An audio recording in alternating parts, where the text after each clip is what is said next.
At operation sakaling At humipit ang bagyo. ikaw, may Nagpapatrol Joby de Guzman.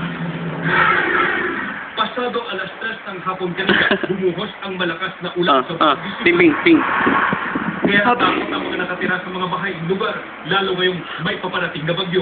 Kaya si Aling Emma nag-impact ng gamit. Siyempre natatakot kami. Dahil nga, Sabi. dito.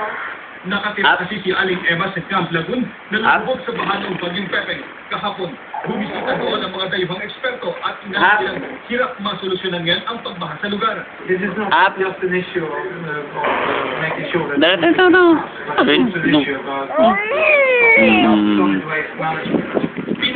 Regional Disaster Council ang mga residente ng maging mapagmatsyag at lumikas sakaling gumagupit na ang paparating na bagyo. At Sa Dagupan City, naramdaman din ang buhos ng ulan at pagbubuhos ng hangin. Kaya hindi muna pumalaot at ang magigisda. Pinag-iingat na rin ang pag-asa ang mga nakatira malapit sa tabing dagat. dadang. Ano. Sa Isabela, ang araw po maghapon pinagbilat pa ng panay ang mga magsasaka. Pero nagpulong na ang Provincial Disaster Coordinating Council, lalo posibleng gumagupit doon ang paparating na bagyo. Mitigating this.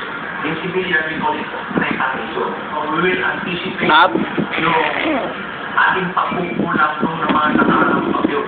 Itinaan ang Alert Level 1 sa buong Isabela at inutos ang paghahanda ng mga rescue equipment.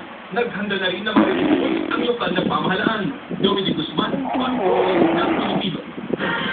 Kasabay ng paghahanda ng gobyerno at ang publiko para sa inaasahang bagyo, naglabas na rin ng safety tips ang Philippine National Red Cross. Mga simple at mahalagang bagay na dapat po natin tandaan para maiwasan ang pinsala at tragedya sa